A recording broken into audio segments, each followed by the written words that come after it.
Alien life in our solar system on two, at least, icy moons. Is this alien life, or is it maybe Earth life there? Or maybe did Earth life come from there? Or maybe life from Earth and there originated from out there. There are some interesting prospects, some interesting things to ponder and consider. But my friends, consider this: the presence of phosphorus, the only vital element of life that hadn't before been discovered on Saturn's ice moon Enceladus, was just recently discovered from reanalyzing icy rock from the grains of the ring of Saturn that were directly fed by plumes from the very ice moon Enceladus. All the other elements have been discovered.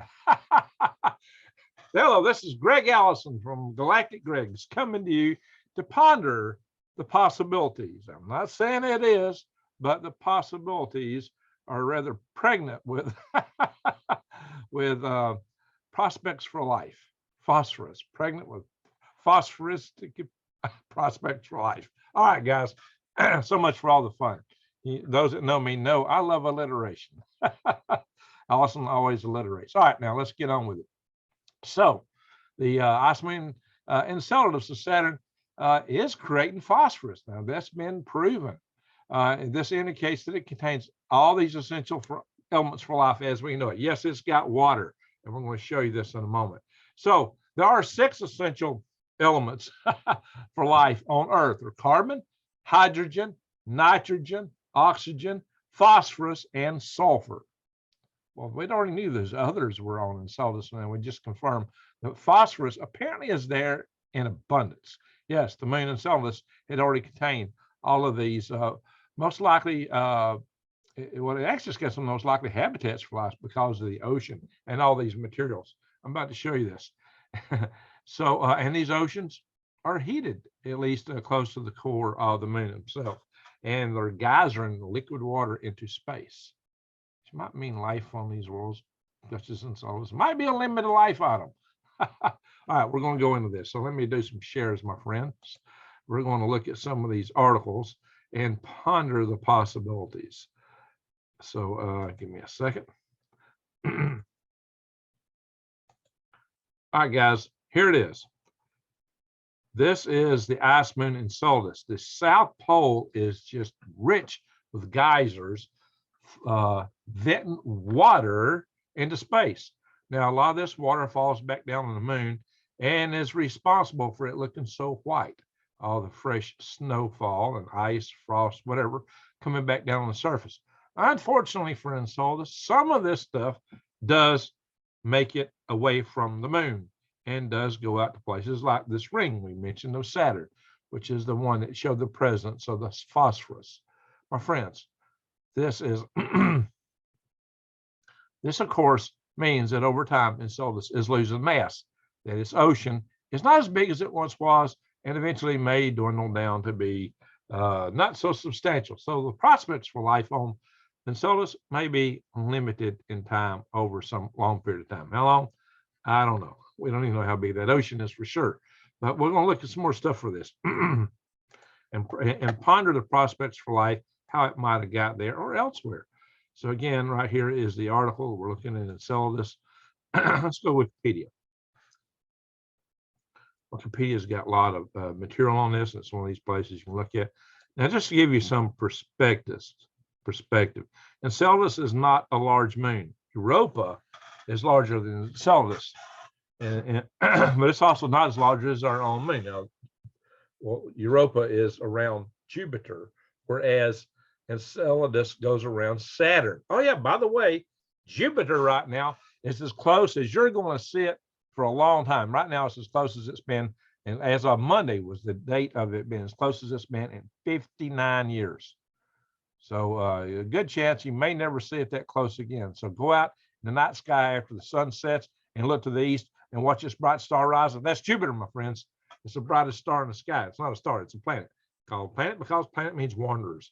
Because the rest of the stars rotate in a certain way around the sky.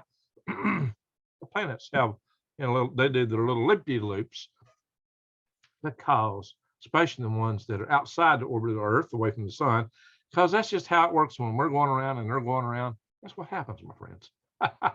given that we go around the sun on a spherical Earth. All right, but this is Enceladus here, and this is the moon, and to give you an idea. Now, this little world here may actually harbor life. It's got the ingredients, but it may not have as large a biosphere as we got here. It definitely don't seem to have that. But the ocean is pretty deep, comparatively speaking, so it's not insubstantial. So let's break out this picture here, and we'll look over here. Here it is, transiting in front of another Saturnian moon that some people think may have other forms of life, but it's much colder. This is the moon Titan, which has like liquid nitrogen for oceans. Who knows? Maybe it can have a biology of its own. Maybe two different, very different biologies right there. But we're not talking about Titan today, because if it has life, it's not the kind of life that we know and understand. But we can't rule it out, can we? Let's just look through these pictures. It may be the best way to cover this stuff. If Titan, if Enceladus were orbiting Earth and you were looking down, this is how it would look above England. Give you some. I've flown on my way to Russia and saw England from the air. I wasn't that high up. So, give you an idea. This is where Enceladus orbits the planet Saturn, and there's some of the other major moons of Saturn, like Tethys. It looks like a big Death Star. So, and now, of course, we'll talk about a little bit about the moon that crashed into Saturn, apparently. Now, what happens on these ice worlds like Enceladus is we believe there's hydrothermal vents underneath here that's heating the ocean up and heating up the water to cause it to produce plumes. So on the outside, most of the water is, because space is cold, it's ice. But there may be some area here in which we've got this liquid water. It has, because it's coming up out from under the ice. So it shows some of the molecules, trapped methane and other things, which, guys, the hydrothermal vents on Earth are sources for life. I'll show you that in a moment. And again, see, here's the ring that's created by Enceladus, the E ring. So there you go, my friends. And there it is. Some more pictures of it, guys. This is the vents, and this has got a little extra illustration here, a little color added to some of these plumes, so you get some idea what they look like coming up. There's cracks, there's fissures in the bottom area of Enceladus. Fissures. You'll see them right here. These are fissures. And this water is spraying up through these fissures at the South Pole. So that's what's happening there. Again, that's the fissures at the South Pole from which the water sprays up. North Pole, South Pole. And how they got so cracked down there, I don't know. Maybe it's a geological event. Maybe it's just there's more volcanism in that area underneath. Maybe there was an impact. This is another model for what some people think this whole thing may look like. So they believe the water is actually pressurized here, and that's why it's spewing up. It's hot and pressurized. And here's another photograph from far off, taken by the probe Cassini, looking at Enceladus. Cassini was this probe, and there's another and more pictures of it, guys. So this is what the model looks like, looking down the South Pole where these are venting out. No, there's not a pole sticking through. That's just for illustration. And here's how they think that the rocky core looks like. Now, is it just water here, or does the water go around? We don't know. We simply don't know. Is there a big ocean underneath? How much ocean is there? Some people believe that the moon Europa probably has more water in its ocean than there is in the oceans of Earth, which makes Europa very exciting prospects for life too. So, and these vents may not vent forever. This may be a temporary thing. So the prospects of Enceladus losing its ocean rapidly may be not so great, but they are losing. It is losing some water, and the rings are evidence of it. And they found methane and water vapor, simple organics, carbon monoxide, all these things, carbon dioxide, complex organics. Building blocks for life, my friends. Building blocks for life. There it is. That's the picture right there. That's the money shot I like. So there we go. Another view.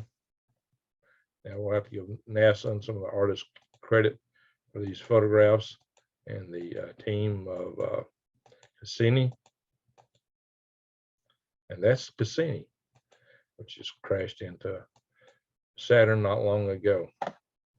Cassini had that Huygens probe that actually went into and landed on the moon Titan. All right, my friends. Hydrothermal vents. This is the Endeavour hydrothermal vents off our west coast. What do you find in these hydrothermal vents? Because the complex molecules that come out, they support life without the need for photosynthesis, i.e. life gets energy from the chemical soup coming up out of the hydrothermal vents themselves. No photosynthesis required. And they're teeming with life. Here's a lot of the pictures you're going to find the kinds of life there. And it also includes mollusks and crabs. And there's some kind of sea worms or something that they find in these places. So, guys, that's interesting. But Enceladus may not have the lock on it because a lot of people think at least Europa and perhaps even other icy moons, Ganymede and Castillo are larger icy moons than Europa. They are further away from Jupiter and themselves may have life in their oceans. But Europa really shows its ocean through the crustal action. See how the crust is so broke up? That's because these pieces of ice are floating on that ocean and it's highly fissured. And you see that on other moons out there in space too. So other moons of Jupiter, Saturn, I think Neptune. So this is actually really cool, guys. Let's look at this and see this. Now, some people have speculated that the red is red because of red-colored algae. There is red algae. And others speculate, oh, that's silly. It's just the chemicals that's being welled up from hydrothermal vents below. Well, if you got hydrothermal vents, there's a whole nother prospect that you may have life even on Europa. Now, here's what's really cool. Tomorrow, by the time most of you are watching this, Juno, a NASA probe, will pass within 200 miles of the surface of Europa. So as I'm doing this video, or as you're watching this video, we've got this coincidence of Jupiter being the closest to us in 59 years and the probe Europa, Juno, flying over the surface of Europa. It might make some great discoveries because Juno has made some of the most fantastic photographs of Jupiter than we've seen. Guys, I'm not going back and editing and correcting these videos. I got a full-time day job. I got another YouTube channel. I got a worm farm. I work at NASA as a contractor, and I got other ventures. I don't have time to sit around and do 40 hours of YouTube a week. All right, guys, here's what Europa looks like compared to our moon. Unlike Enceladus, it is almost as large as our moon, even though it's not nearly as big as Earth, because Earth's ocean is only 4 or 5 miles deep at most places at its deepest. It is thought that Europa actually contains more water than our Earth oceans, which means it may have a very active biosphere. I need some water, more tea. Excuse me, guys. Man, my voice is cracking. All right. Here's different views of Europa. False color on the left, and it's enhanced over here, color-wise. Look at this, guys. Look at these patterns in this ice. Isn't that interesting? What is welling up in these fissures? We're not seeing vents like we do on Enceladus, but there are some vents that occur from time to time. Now, this is a close-up of the vents. This is what was seen by previous probe here. I believe this was, they don't tell us, was this Magellan? They don't tell us. This is from the Jet Propulsion Laboratory. You know, Voyager passed close by and got photographs of Europa too. It looks like that may be a crater impact there. So this is a fairly fresh surface, much fresher than like our moon. You might see an occasional crater, but not nearly like on our moon. So look at this, guys. They believe it's got a metallic core, a rocky core, and then a layer of ocean and covered with ice. Liquid ocean under the ice. This is what we think we got on Europa. And with hydrothermal vents. Good source for energy, maybe life. Now, one of the reasons you have hydrothermal vents on these moons is these moons are getting tugged gravitationally by Jupiter. and they have tidal forces on them. That tidal forces are going to heat their core up, even if the radioactive elements inside have long died off because they're the small cores, not like the Earth's core. But you find the evidence of this in the moon EO or IO, however you want to pronounce it. You know, most people call it IO, so Carl Sagan called it EO, EIO. But on the moon Iowa, Iowa, IO, EO, it is the most volcanic body in our solar system. It actually resurfaces itself every 400 years. It's got so much volcanism on it. So the fact that one moon's got that much volcanism shows, and it's rich in sulfur too, by the way, that this is possible in our other worlds. I don't know what that means. All right, guys, here's some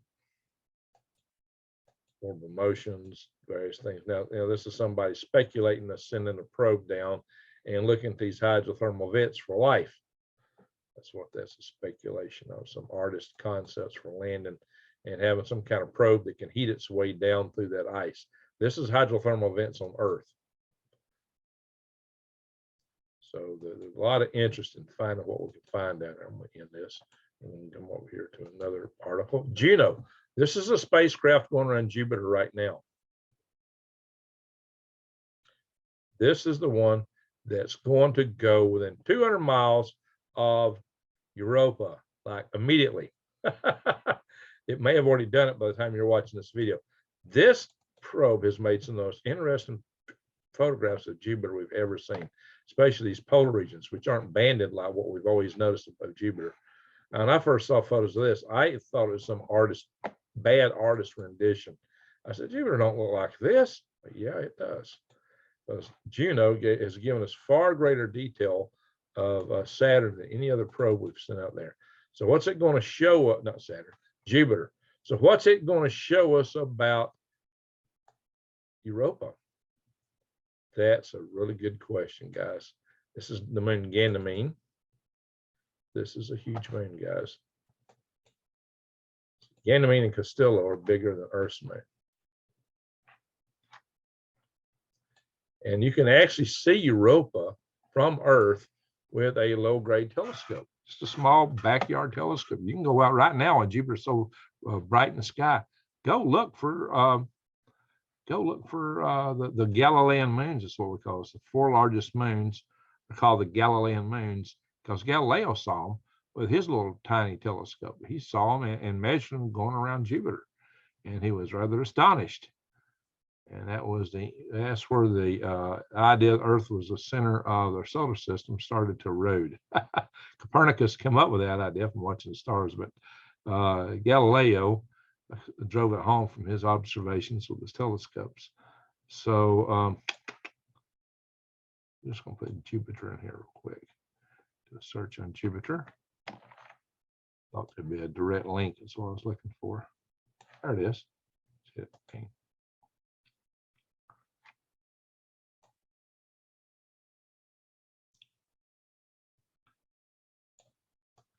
Jupiter has a lot of metallic hydrogen and a very thick cloud deck. I would suppose that somewhere in this cloud, helium neon rain, gaseous hydrogen. I would suppose somewhere in this cloud deck,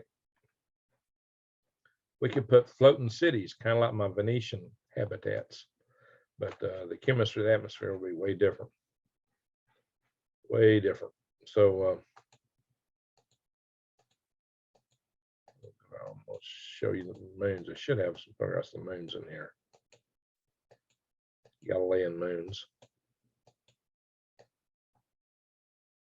Galileo right there, which here we go. That's Galilean moons.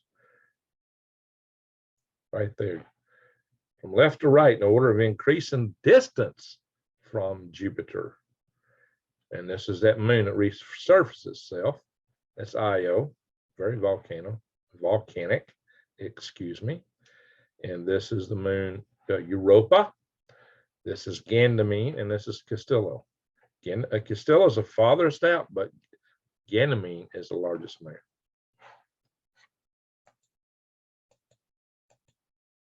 So yeah, we're getting a lot of interesting images now from other science instruments. So it is thought that Ganymede and Castillo may also have oceans underneath.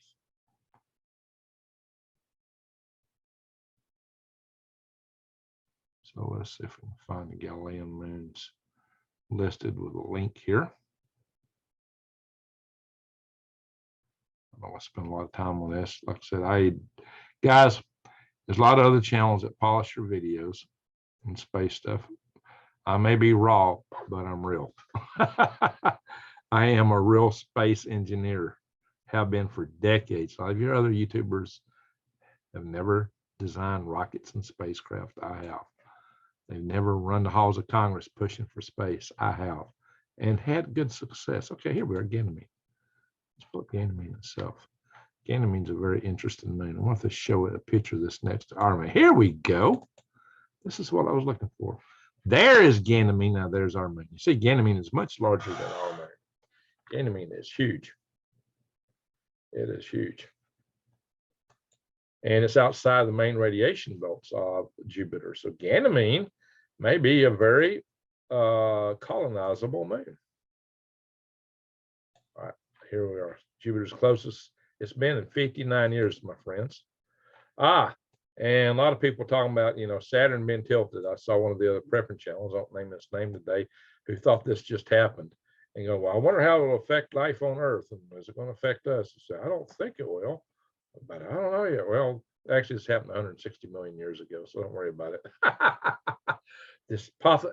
They believe the moon that they've hit one of Saturn's moons, broke up, probably hit by another moon, and most of it hit Saturn and tilted its spin axis.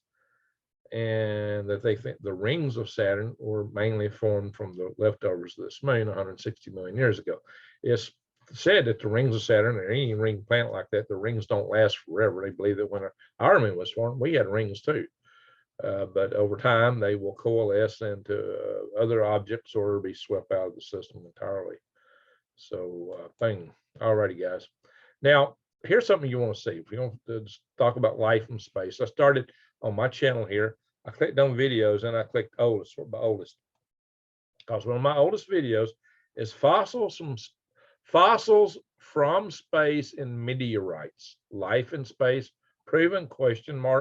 This is Richard Hoover giving his presentation on the survivability of diatoms in space, about this the survival of other creatures, about panspermia, and he's got photographs of what looks like structures of algae in meteorites.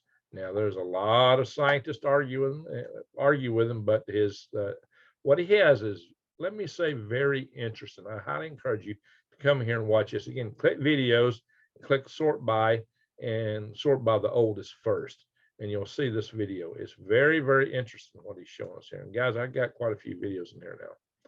There's plenty of material you can watch. Plenty of material that you might find interesting, including my colonized Venus first and the cloud cities, that concept that I've come up with. All right, my friends, and I got a couple of videos on that, I think, in here. And in my Martian habitat, yeah. All right, guys. So panspermia. Look, even creatures, multicellular creatures beyond diatoms might be able to survive. And this is the tardigrade. It's been found to be able to survive in the vacuum of space. They can find these things on the International Space Station, I believe. So these things are very hardy. Could they survive an impact with another body? All right, so we're going to talk briefly about panspermia. Why ought to start this video? Where did it come from? Did that stuff come from Earth? Did Earth life come from there? So what we do know is that when you get a huge impact on Earth or any planet, it kicks up junk. Now, this is very explosive, but inside the chunks of rock, the outside might be singed, but if you go in a big chunk of rock, you get down in rocks are like insulators. Rocks are insulators. If you think about the core of the Earth, it's really hot. If you dig down about 6 feet in most areas, you're going to get the average day-night temperature throughout the entire year. The day-night and seasonal temperature here, 55 degrees when you go down 100 feet. The well water is 55 degrees. You go in a cave, you're 55 degrees. That's the average temperature. But Why is it we don't see the heat from the core of the Earth? So that's the average temperature from, the sun and night and day sky, because the rock's insulated. The rocks are insulated. You can go down a couple miles and you can't stand it. It's too hot. It is way too hot. And that's because of the heat coming out of the core of the Earth. But they don't come up very well because rocks insulate. Well, rocks are above a certain size can insulate creatures. And it may be that someone can survive. There's been some modeling that suggests that life can survive in some of these rocks ejected from an impact. And diatoms have been shown, like tardigrades, to be able to survive just for, seemingly forever, desiccated in the vacuum of space, basically like suspended hibernation. Richard Hoover believes that comets have living ecosystems in them. When they come near the sun, they get alive again. And when they go back out, they go back in suspended animation. They freeze out.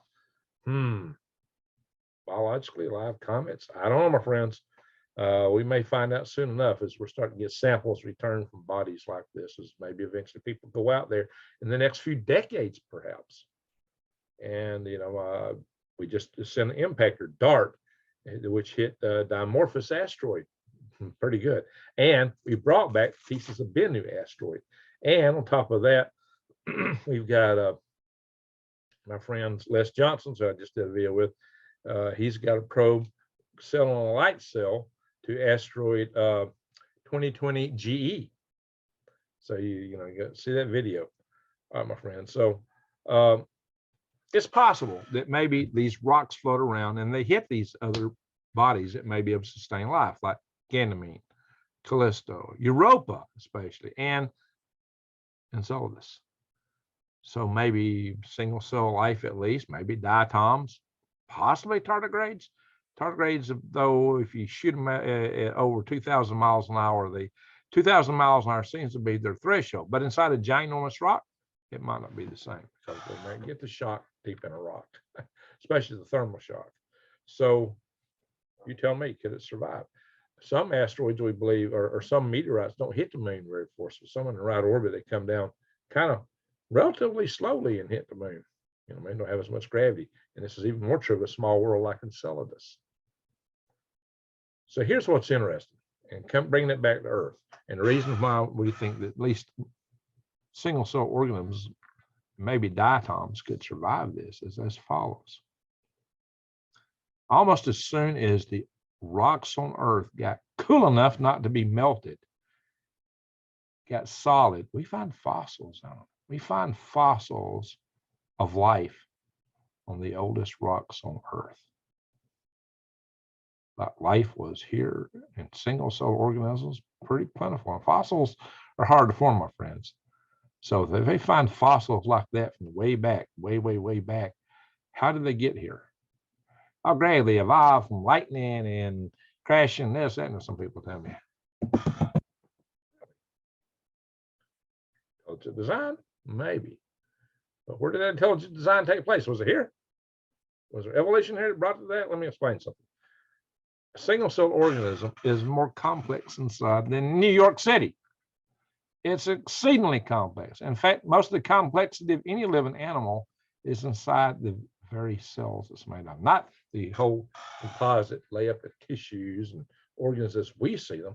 It's inside that cell. It's incredibly complex inside that cell. But not just the cellular complexity you got to contend with. You got to contend with the building blocks that make the cell. Right? And the DNA are very complex. Let's go simpler. Let's just talk about proteins. A lot of the key proteins that make life possible are folded in really strange, bizarre ways. Yet if they weren't folded in just that way, they wouldn't work. We wouldn't have life. Now, it's been calculated by some people and postulated that for like any one single one of these proteins to form the way they did by random processes of folding and just happenstance, that it would take if you made an entire planet size of Earth of nothing but water and filled it full of these, which we know the whole planet Earth is not just water, and filled it full of a soup of these proteins, how long would it take for random processes to lead to one protein to fold in this way? Now, I don't know. I read this analysis, and this is a claim that I read.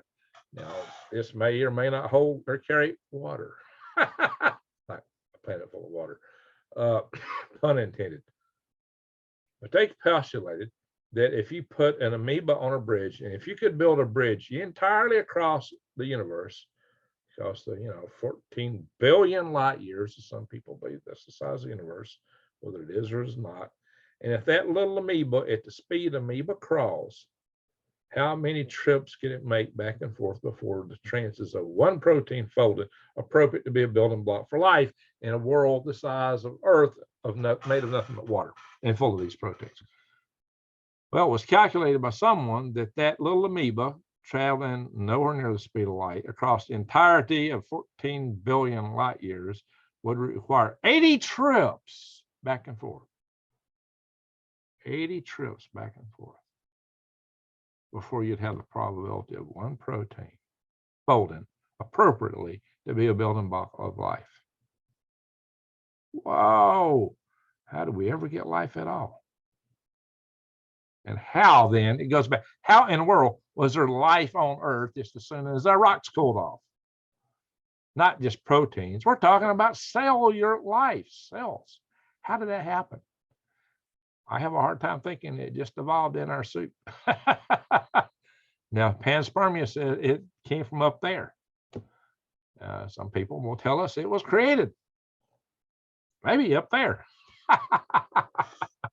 But, guys, therein lies the mystery.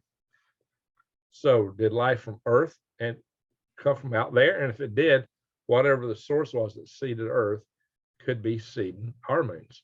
See, it's thought that if Earth was like the original planet of life, because we get struck from time to time by things like the device that the comet or asteroid, whatever the case may be, that caused the Chicxulub explosion that wiped the dinosaurs out 65 million years ago, and other impactors like that before and since, that over time, this rock would be distributed by our sun, and the sun goes around the galaxy about once every 250 million years, which is about the cycle of the biggest knives, by the way. And it pops up and down at the top and bottom of the plane of the galaxy about every 25 million years, which is pretty close to another dive cycle, by the way. So life from Earth should have already seeded our entire galaxy. And there may have been some other seed source that way predates Earth. So maybe we and everything else in our galaxy, all the space aliens in our galaxy, may be cousins. How you doing, cuz? Leave it to a redneck to come up with that, right? A redneck rocketeer. We're all cousins, maybe. Who made us cousins? Well, we got books that talk about such things, don't we? Alrighty, my friends. I thought that would be an interesting point to leave you with. And so just ponder that for a while, chew on it, and let me know what you think in the comments below. I'm sure there'll be a lot of wild, varied comments on this topic. And that's good, because we don't have the answers, but we have some darn good questions. I'm not saying, Greg didn't say it was this, it was that. I didn't say life came from up there. I didn't say life came from over there. But possibilities are interesting. And if you got the building blocks for life in the world, and you got life in our world, and it's getting smacked and banged and kicking stuff out, well, our life might be spreading. Was Earth the original source of creation, where creation started from the very, very beginning? And for those that follow the book, where was the Garden of Eden? Anyway, all questions, all questions. Anyway, guys, friends. So with that, I'm going to say thank you for watching. Subscribe to my channel, bang the notification bell, and come back, because we're going to be talking about Artemis. We're going to be talking about SpaceX, Starship, the moon, the Mars, Venus, and all kind of things. Life, planets. We're going to have some fun here. Thank y'all for watching. Greg out.